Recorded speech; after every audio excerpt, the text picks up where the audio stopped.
Welcome back to the AI Daily Brief Headlines Edition, all the daily AI news you need in around 5 minutes. We have a bunch of stories today that, just based on their significance to the industry alone, could be mains, starting with the news that Microsoft and OpenAI have reached a deal that would extend their partnership and pave the way for OpenAI to convert into a nonprofit. In a joint statement, the pair of companies said that they had signed a non-binding MOU to define the next phase of their partnership. In a separate blog post, OpenAI chairman Bret Taylor explained the contours of the deal. Under the agreement, OpenAI's nonprofit would continue to exist and retain control over the operations of the company. Alongside a controlling interest, the nonprofit would also receive an equity stake in the for-profit public benefit company worth more than $100 billion. Taylor wrote that this would make it, quote, one of the most well-resourced philanthropic organizations in the world. He reaffirmed the point that OpenAI has been making from the beginning, that basically this is necessary to get the capital needed to actually do what they want to do. Taylor writes, "This recapitalization would also enable us to raise the capital required to accomplish our mission, and ensure that as OpenAI's PBC grows, so will the nonprofit's resources, allowing us to bring it to historic levels of community impact." Now, no other terms of the deal were disclosed, so we don't know how much longer Microsoft will have access to OpenAI's technology and IP. The company said that they are still, quote, actively working to finalize contractual terms in a definitive agreement. Sources said that Microsoft was expected to take around a 30% stake, which would be valued at around $165 billion. The agreement appears to put an end to the negotiations between OpenAI and Microsoft, which have been ongoing for the better part of a year. When OpenAI announced plans to convert into a for-profit corporation, Microsoft was reportedly the big holdout. And while this means that likely all investors are now on board, there is still the hurdle of gaining the approval from the California and Delaware attorneys general.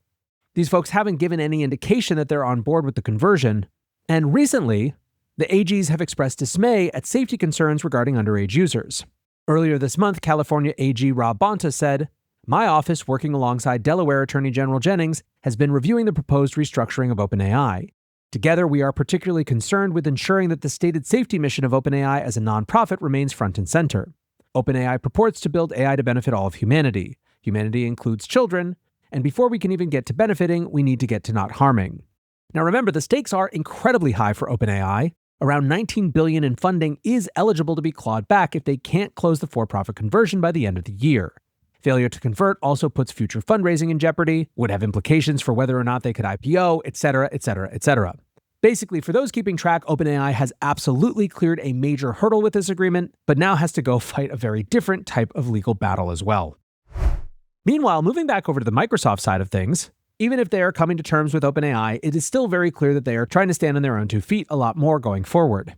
According to Bloomberg reporting, Microsoft's AI CEO Mustafa Suleyman told staff on an all-hands on Thursday that Microsoft was planning to make, quote, significant investments into training clusters. He said that it was critical that a company of Microsoft's size had the ability to be self-sufficient in AI should they choose to be. Last month, when Microsoft released their first in-house models, Suleyman noted that they had been trained on a cluster containing 15,000 Nvidia H100s. That's smaller than the 50, 100, or even 200,000 chip clusters that we've seen from other companies. And while the OpenAI relationship does hang over the decision-making at Microsoft, that camp continues to insist that they aren't binary paths. Suleyman claimed that Microsoft is simultaneously deepening their relationship with OpenAI while also building their own models. Of course, earlier in the week, The Information reported that Microsoft would begin using Anthropic's models to drive certain parts of their Copilot suite as well. One more little model story around enterprises. Anthropic has rolled out their memory feature for teams and enterprise plans, allowing users more control over context in a business setting. The feature is structured around project-based memory, meaning that separate context silos can easily be maintained for different work teams. Memory can also be imported and exported to allow them to be transported between different AI tools. They're also adding an incognito mode, which, when enabled, chats won't appear in the conversation history and won't be included in memory. That said, incognito chats are not automatically deleted from Anthropic servers and will be stored for what they say are safety and legal reasons. I've said it before and I will say it again, the big watchword for 2026 enterprise AI is context, context engineering, context orchestration, and this is just more evidence of that. An interesting update on the chip side of things. Chinese big tech companies are switching away from Nvidia in favor of their own chips. The Information reports that Alibaba and Baidu have started using internally designed chips for model training. Sources said that Alibaba has been using their own chips to train smaller models since earlier this year, while Baidu has started experimenting with training new versions of existing models with their chips. Now, neither company has fully abandoned Nvidia, and presumably large-scale inference will still rely on foreign chips until domestic manufacturing can scale, but this is obviously a highly strategic move for Chinese companies to try to get off of their dependence of foreign infrastructure. Key figures in Beijing are encouraging the shift. Wei Xiaojun, a professor at Tsinghua University and advisor to the government, recently said that Asian nations need to reduce their dependence on Nvidia. At a forum in Singapore this week, he said, "It's unfortunate to see that we in Asia, including China, are emulating the US when it comes to developing algorithms and large models." He argued that continuing down that path could be, in his words, lethal for the region. CNBC meanwhile reports that Beijing discreetly launched an $8.5 billion national AI fund at the beginning of the year. Shan Shiguang, a director of CCP-affiliated think tank, the State Information Center, told reporters that China is, quote, consolidating its energy to do something big. And lastly today, speaking of big or at least interesting, Albania has become the first country to appoint an AI bot to a role in the government.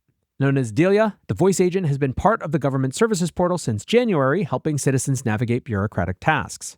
On Thursday, in announcing his new government, Prime Minister Edi Rama said, DALL-E, the first cabinet member who is not physically present but has been virtually created by AI, will help make Albania a country where public tenders are 100% free of corruption.